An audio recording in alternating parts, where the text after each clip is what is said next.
Definitely great to have your a. glasses in front of me. Oh, sorry. Thanks. Yeah, no, it's my pleasure. I'm grateful to you all for reading the book and wanting to talk. Well, great. I guess we can jump right in. Uh, but yeah, actually, I was really curious because I've got a list of questions about this book. I'm a big Lovecraft fan. I've been since I was a teenager. Okay, nice. And I'm curious to know what your history of Lovecraft is. Well, he was one of the first writers, I guess, that I ever loved. Oh, I think I started reading him probably when I was, I want to say, 10 or 11 years old. Wow. Something like that. It was, I'm trying to think. So first I started reading comic books. That was my entree into reading. And then my early loves as a reader were Stephen King, Clive Barker, Shirley Jackson, Nice. and H.P. Lovecraft were probably my four like pillars. And at the age when I first started reading them, I think, especially for Lovecraft, one of the things that I think really appealed to me was the feeling, like the idea that the whole world hates you or is out to get you feels very natural at about 11 years old. And the sense that, and the sense that there are like powers much greater than you, that you don't have much choice in your own life. Now that my wife and I have two kids, I see the ways that even our kids, they're 7 and 5, how they really have almost no choice in anything in their day. It's whatever I make for dinner is what they're eating for dinner. What they have to wear, their uniforms for school, that's what they have to wear. The amount of choice they have in life is actually really tiny. So in a way, I felt like the idea of like cosmic horror and that sense that you are at the mercy and the whims of beings much greater than yourselves, again, feels just like being a child. Right. right. You're not entirely indifferent to their welfare, I assume. Half and half. I mean, it depends on the day. You wouldn't snuff them out just accidentally. Never that. That's Okay. on purpose. You wouldn't stomp on them. Good to hear. Yeah. So what was it about the Heart of Red Hook that really kind of made you latch onto that to want to amend it? Well, the big thing was just that most of his stuff, can I ask at the table, like, are most of the people there people who've read a lot of Lovecraft? Yeah. Okay. So then, as I guess all of you probably know, the majority of his stories are take place in New England, right? And I don't know anything about New England. Like, I didn't feel I could in any way challenge his authority, particularly about like those small New England towns and the ways people live there, all that stuff. I couldn't touch it, Wow. And I felt like, as an outside reader, he seemed like he had real authority about those places, regardless of whether good story, bad story. He really seemed to know that territory. But in Horror at Red Hook, when he writes about New York, it's as a native New Yorker, it's laughable what he thinks New York is like. And then when I was reading up on him, in the time not long before I wrote that book, that story, I read about how he only lived in Brooklyn and Red Hook for about 3 years. He didn't really, to say the least, he didn't bond with the place. He just didn't get to know it. And so when I was rereading some of the stories, it was really more like the summer of 2015. I was just every once in a while, just take a favorite author down from the shelf and just read a story or two. But I read that one and I really was like, this is just not the New York I know. And then this is not the Red Hook I know. And I did know those places. So I felt like I could do this one better. Right. He's got me beat on New England, but I got him beat for Brooklyn. And so that gave me the confidence. like I never would have had if I was writing about, I don't know, any even like if I was writing about Rhode Island, about Providence, I just couldn't, even though I've been there a little bit, it's not like growing up there. Right. And So you're from I New York? I'm from New York, yeah, born and bred. So that was the reasoning behind it. It was like one of the only ones. He has one other story that I think takes place in New York, called He, I think, but it's maybe 3 pages long and more of a dream than a story. Okay. All right. So the Horror Red Hook was kind of like the only story just like that, where he was. By sort of process elimination. Yeah. Right. And he's just taking a dump all over your hometown.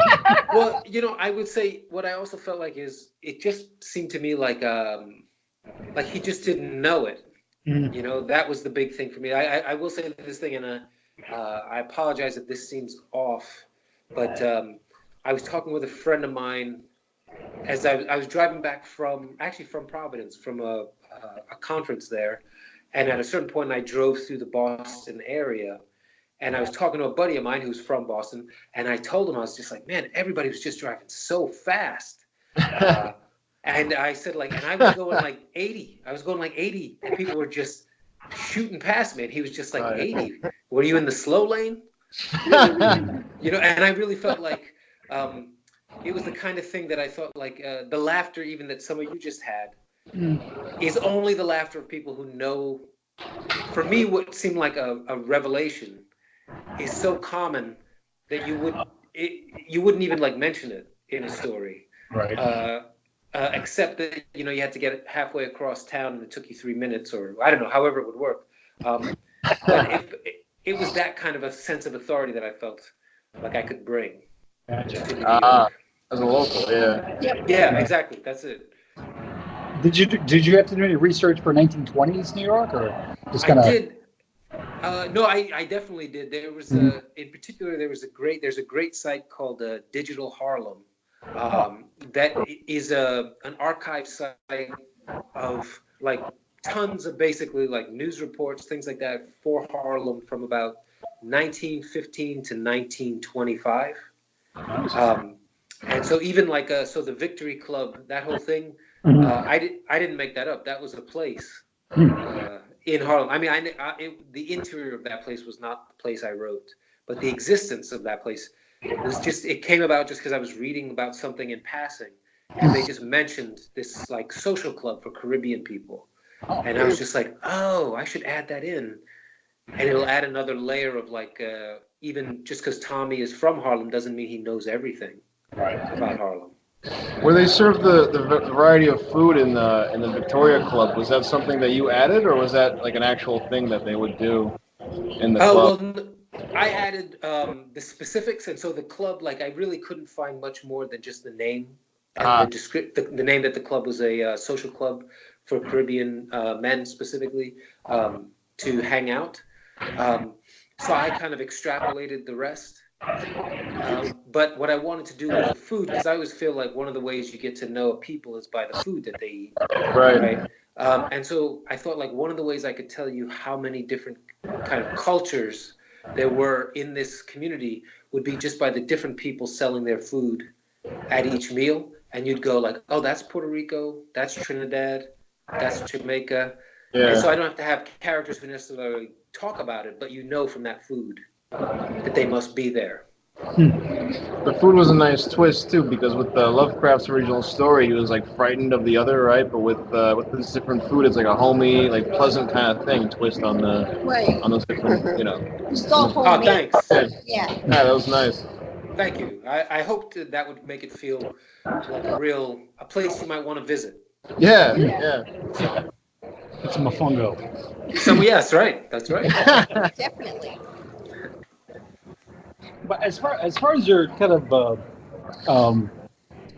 your sort of sense of, like, I know there's a lot of discussion nowadays about separating the artist from his art.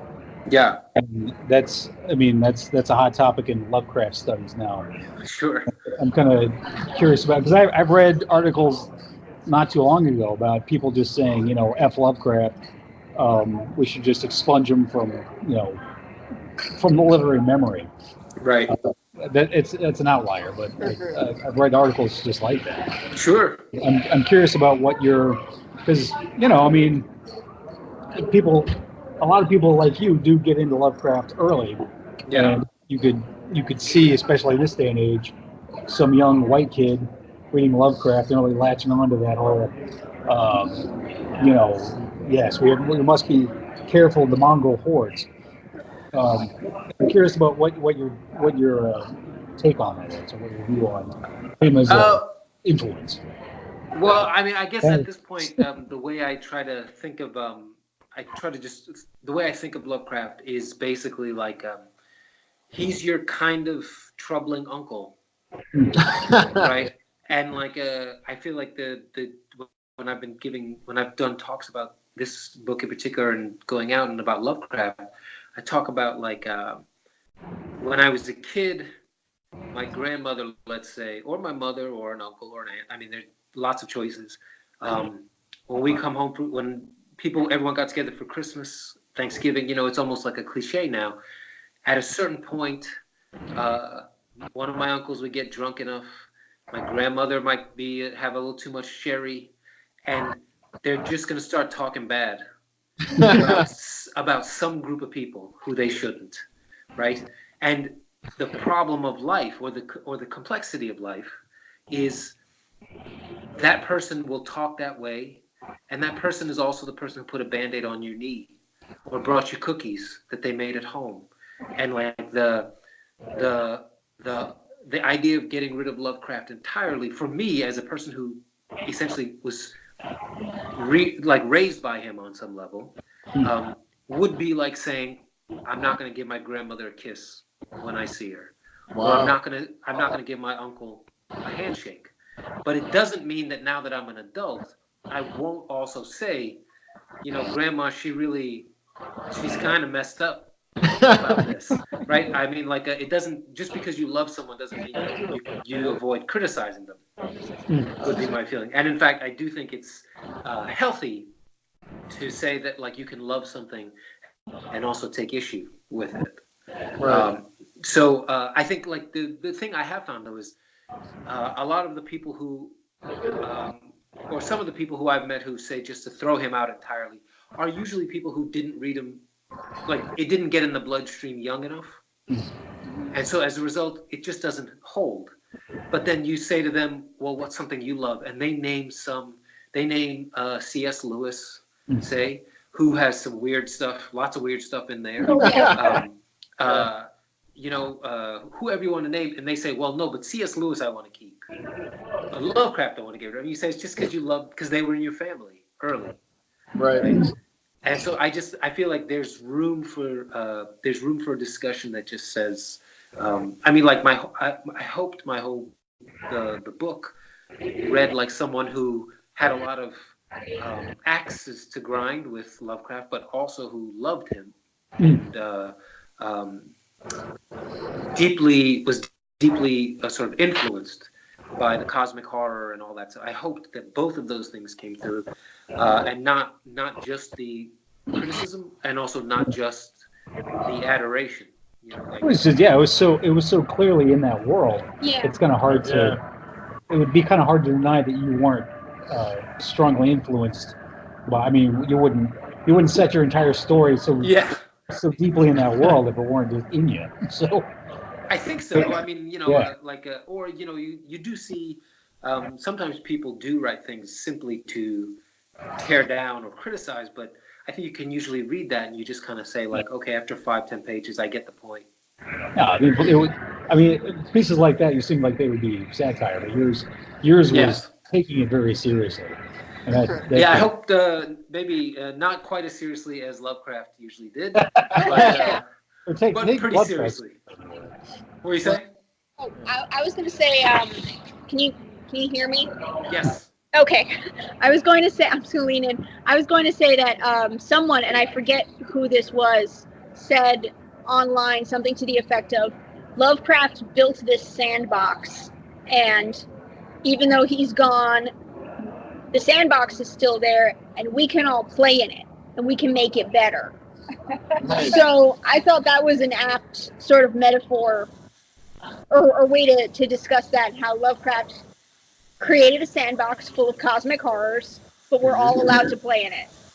I think that's exactly right. And in fact, like that, as a writer, he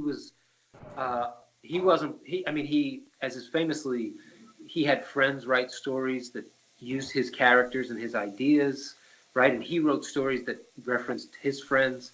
He had younger writers, Ramsey Campbell, I'm blanking, Robert Bloch, a bunch of folks who he encouraged to use his creations. So I think, as compared to a lot of other writers, like say Tolkien or something like that, Lovecraft, I almost think part of the reason he's lasted in the way he has, and that people keep coming back to him, is because almost from the beginning, he was basically saying, just use this. It's fine, use it. Like, I think he might be surprised by how many different ways the sandbox has been used at this point, or how many different people are playing in that sandbox. Maybe he wouldn't have guessed that, but I think it doesn't matter. Like he didn't build a fence around that sandbox, and I think that's to his credit.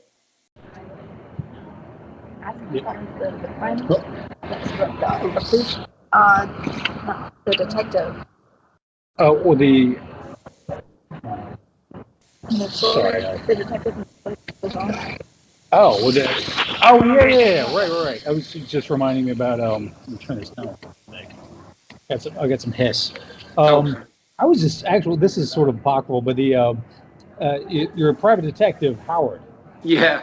From Texas. Was that a dig at Robert E. Howard? Oh yeah, definitely. Yeah, against Robert E. Howard. Wow. I mean, it was a hat tip and a scalping, I suppose, of Mr. Howard. Yes.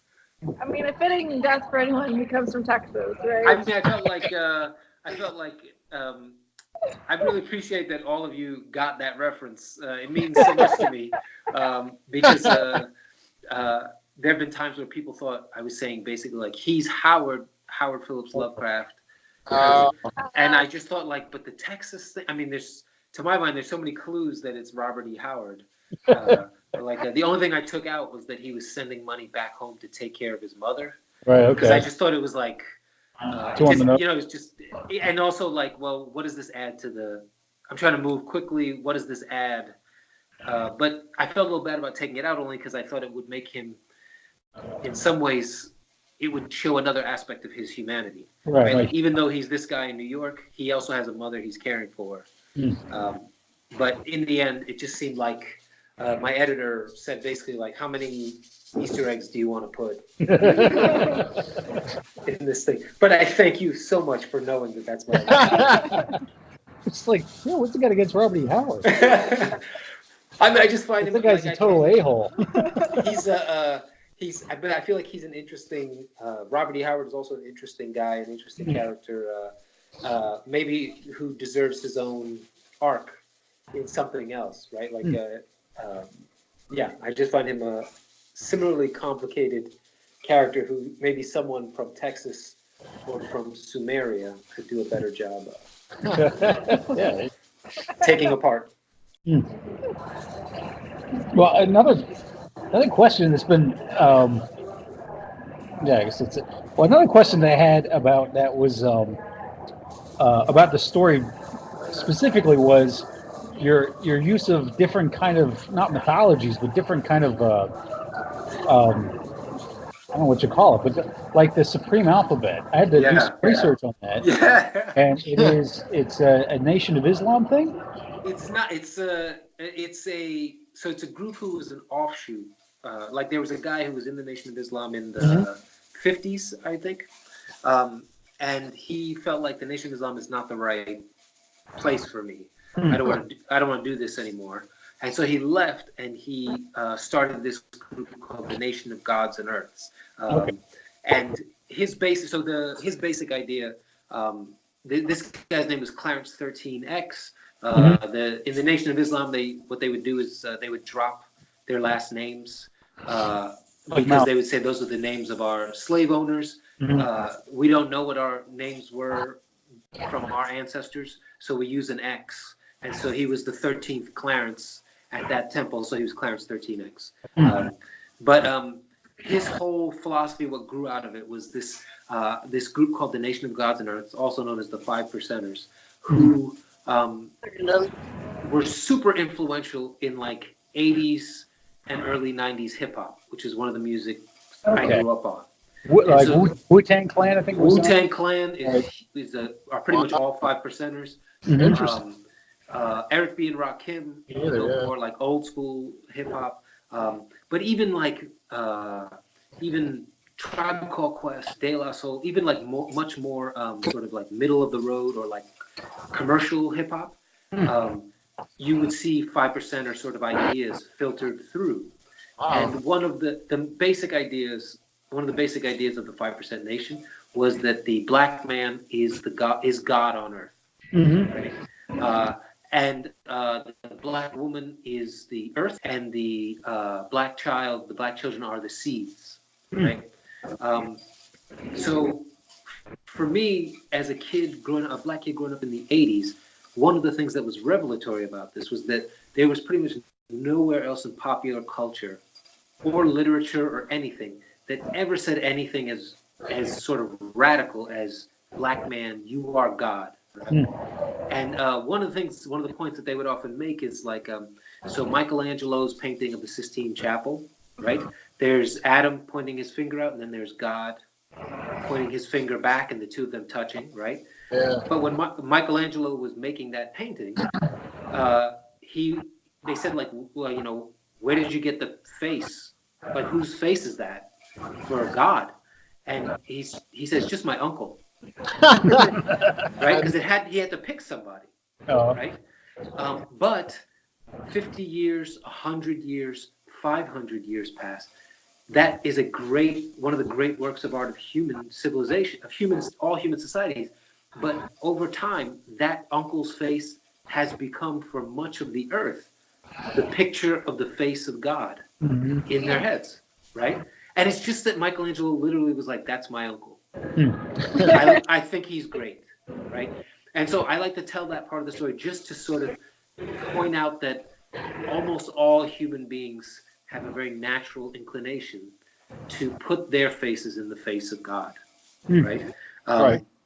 But that in the U.S., that was not a proposition that was generally, setting aside the occasional, like there's a science fiction movie from the 70s called Brother from Another Planet, that is very much a sort of like Jesus allegory. And so that's a black dude who's kind of a Jesus allegory figure. Right. But it's pretty rare. And so I really loved... I remember seeing that HBO back in like 1986. Yeah. And it's a great movie. It's a great sci-fi movie. And then underneath that, there's this allegorical nature.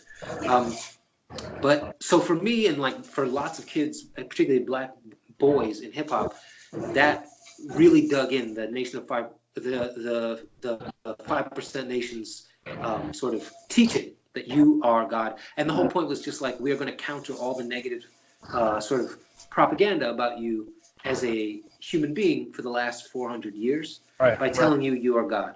Now, within that, I also acknowledge and fold in like the black woman didn't do too well in this sort of thing, because the black woman was not a goddess. The black woman was earth, and she is meant to carry the seeds and grow children. So sexism was baked right into that thing right from the start, right? But when I was a teenager, though, it really was a foundational thing for me about like, this is your value. You are divine. You have the spark of divinity in you, however you might take that, right? But then by the time I got to be my age now, in my 40s, when I was sitting down to write this H.P. Lovecraft story, I thought, like, what would be the great way that I would battle H.P. Lovecraft's white supremacy? I'll bring in some black supremacy, right? And have them just basically fight each other, right? And then at the end, my hope was that, like, Tommy uses the Supreme Alphabet to get his revenge and to cause harm and all this stuff. But at the very end, when he's talking with Buckeye, he comes to understand he's lost his soul in the bargain, just like Malone, just like Howard, that like either one of these sort of mindsets of supremacy leaves you in a place where you're no longer the good human being you once were, and that by the end, my hope was the reader might think that the only good person in this story really was Otis, and that you know, because he's the only person. He worked hard. He tried to turn away from anger when he could. He loved his son. He tried to take care of his son, and he felt like that was enough for life. And so at the end, when he says like, "I'm going to go see if I can get my soul back," my hope was for the reader to maybe on a first read, a second read, whatever it is, think he's maybe setting down like the ideas of the supreme alphabet, or at least the supremacist aspects, in the same way that he couldn't take on Malone and Howard's sort of white supremacist stuff. And both of those things have to be thrown out for a person to become their best self. That was my thinking, but I also thought like in the realm of people rewriting Lovecraft, I'm pretty sure no one ever was going to bring in 80s 5% Nation stuff. Unlikely, yeah. I had no idea. So I just felt like here's some whole other thing, and if you don't know what it is, it doesn't matter. Maybe it sounds interesting enough. Well, the first time I read the book, I had no idea what it was, and it just sounded like a book that Lovecraft would use. I love it. Supreme Alphabet, the narcotic manuscripts, the Necronomicon, the Supreme Alphabet. Yes. Right. I mean, it's definitely. I mean, and the truth is, like they have the Nation of Gods and Earth. They do have two books, the Supreme Alphabet and the Divine Mathematics, and those are basically like, for lack of better terms, those are like religious texts, or at least like mental guides would be a better way to put it. But they also easily fall into the sort of realm of like sacred, hidden texts, arcane sort of texts, right? So it absolutely fit with the Lovecraft stuff as well. I could see that. I hoped, anyway. Yeah. You did have a lot of different mystical things going on there, right? With what Ma'at and your conjure magic. Yes. Yeah, well, the book that he brings to Ma'at, was that did you just make that up, or was that That was the alphabet. Sorry, that was the oh, that alphabet. was the Right. Okay. Yes, that was the Supreme Alphabet that he then goes back and takes back. But yeah, like Ma'at, I don't know if you already knew or if you looked up, but Ma'at is the Egyptian goddess of justice, right? And of even scales. And she at one point she was a bigger part of the book, but again, like the conversation with the editor was about like this thing we wanted to just be short and punchy and just get in and get out. But one of the ideas I really liked was I had been reading about this idea that people know Ma'at as the goddess of justice, but people think justice means goodness. But it doesn't necessarily mean that. Justice in the Egyptian sense of Ma'at actually just means an even scale. Right. Like what was done on one side is done on the other. So for my mind, like it doesn't matter if this is what anybody gets, but I was feeling like my internal logic was that Ma'at bringing the book into the story by asking Tommy to get it, essentially she evens the scales for Tommy, because that's how he gains the power to kill the people who killed his father. Right. But didn't he kill her back in the so he says it's very quick, but somebody says like she can't be killed, but she's sent to another dimension, and in a later novella in this universe, she will be back. Oh, cool. Okay. That was my question. So what was what was the idea that why did Ma'at ask Tommy to get the book? Was she thinking 2 steps ahead and she knew he was going to get it eventually, or did she have her own designs on it? Well, I liked the idea that she had her own designs, but she also knew in the way that like only a true goddess of justice could know, that it's like that this this had to be introduced into the world, or into Tommy's world, because there was no other way he was ever going to sort of balance that scale. It just wasn't going to happen, because if he just went on his own and like tried to shoot Malone or Howard, you know, he'd get cut down in a minute, and then that's the end of that, and there's no justice in that. Right. And it's a rough justice, right? Like one of the things that is also, I feel like, hard for people is just like at that end is just a bloodbath.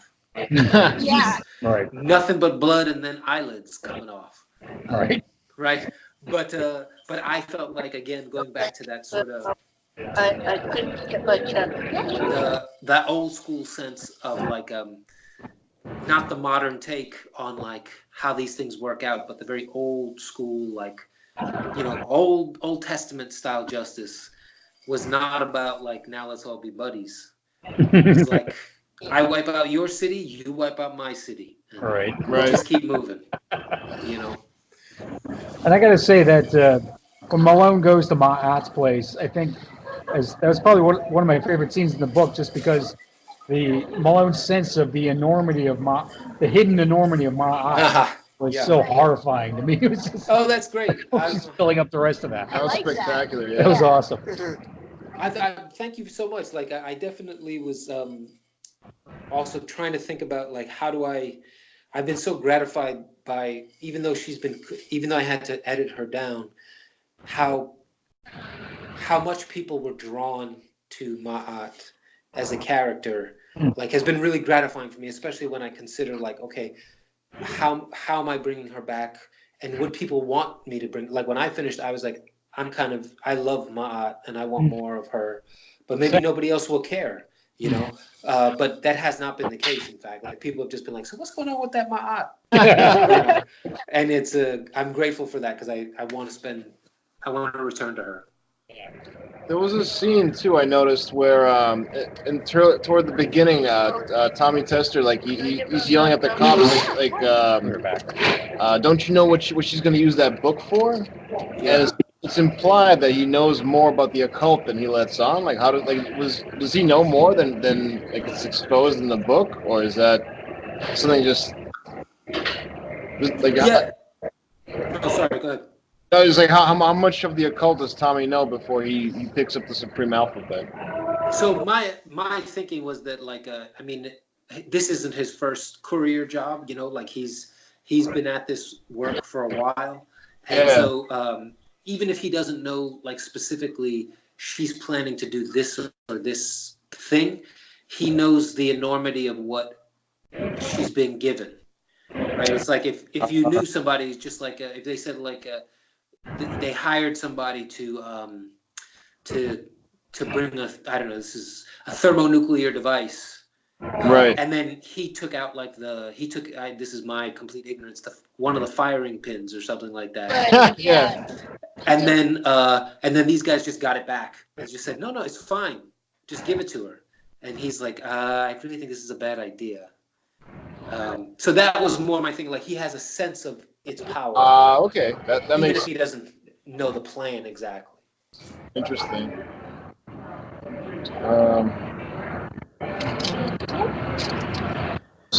How difficult was it to flesh out the Soydom personality too? Like Soydom, in the original Red Hook, he's not fleshed out at all in terms of personality. Like, how did you base it on anybody, or was it just like just like concoct the Soydom personality? Well, I mean, so one of the things that was also kind of fun about adapting the story was what I chose to keep and what I chose to get rid of. Yeah. Like not being too devoted to the, not being so devoted to the original that I kept with, because I really do think like the end of that story is almost literally nonsense.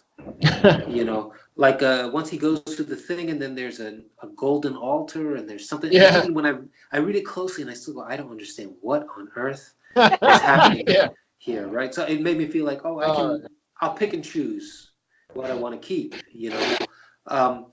And so with Soydam, I really felt like he's not,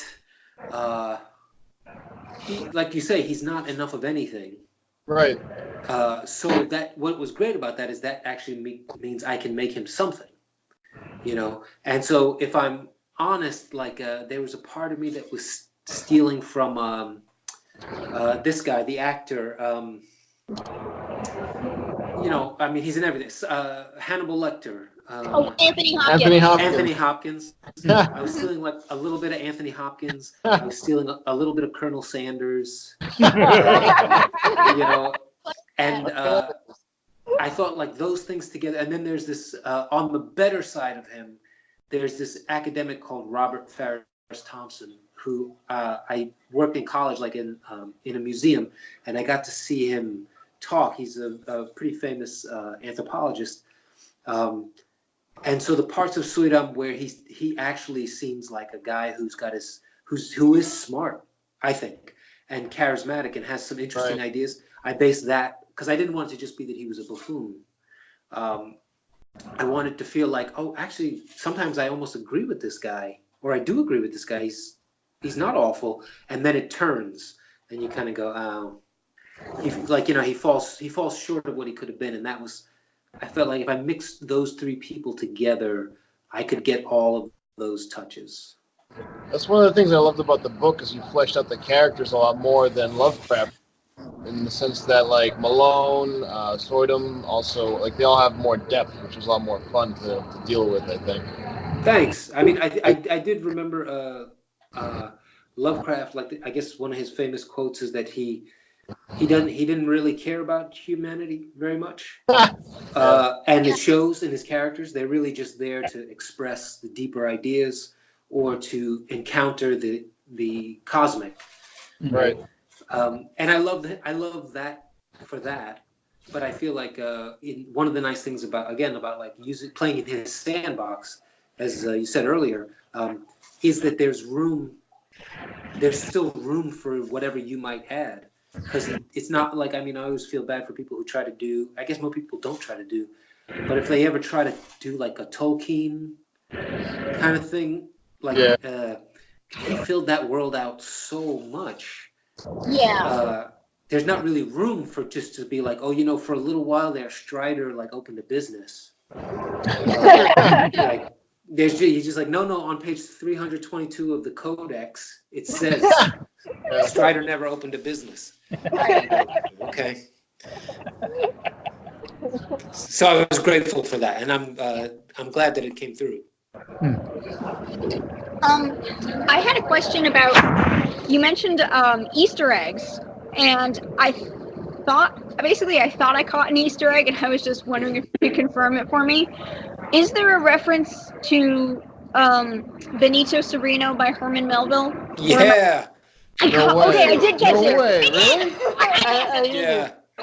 Yes, I remember. I read that book in college. I hated it. And it stuck out so much. There's a reference? There is a reference, and I caught it, and I'm just like, okay, yeah. All right. Yeah. I'm very. Thank you. It's a good eye. Yeah. Okay. Yes, I did catch that then. You did. At the end, he says, "What troubles you?" And he says, "The Negro." Yep. Shadow that is cast upon you. Mm-hmm. Wow. Yep. Good memory. It's a reference to a book I really hate. So. Yeah, I wonder if you did you hate it? Did it feel like it was just tedious? Did it feel like? You know, it was a combination of, because I read it in an American Lit class in college, and I think it was a combination of it was very tedious. Yeah. And our professor would just stand in front of the room and sort of scream at us.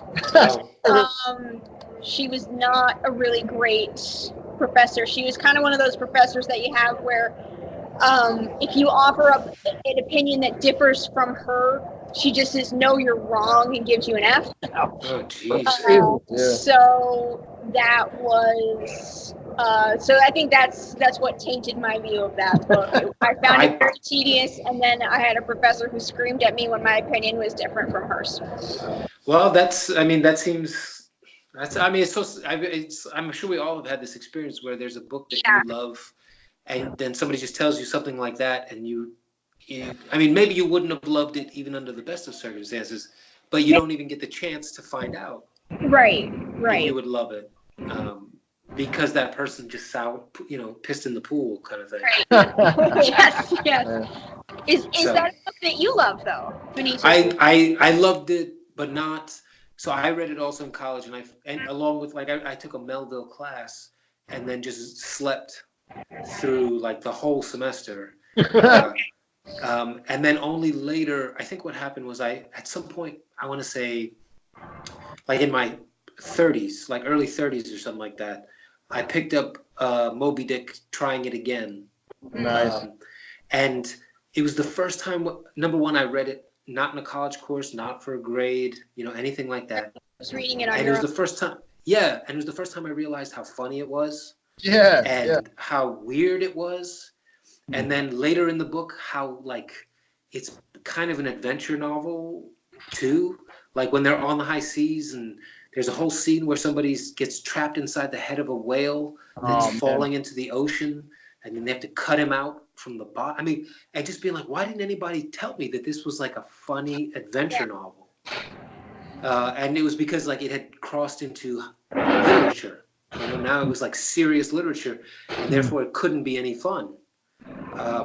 And I really felt like that poisoned the experience for me. So after I loved that one, then I read Benito Serrano. And when I read it on my own like that, I read it purely as like a gothic horror story. Right. Okay.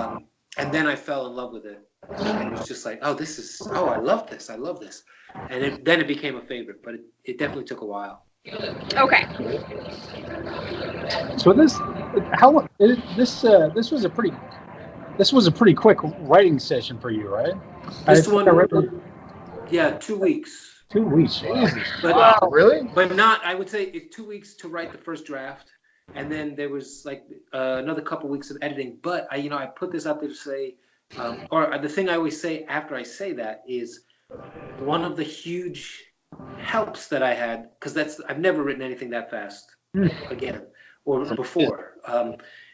Because I was like adapting his story, there's a way that like it was like building a house on a framework that had already been built, and so like I don't want to take credit like, oh yeah, I just polished it off in a month, and like just flounce off proudly, kind of thing. It was such a sort of like lightning in a bottle sort of feeling, and it's very short. And then I was playing with his framework, so there was a way that like that experience has never been. Like I'm working on, I've written books since then, and I'm working on stuff now, but there's never been that kind of burst since. But I like to think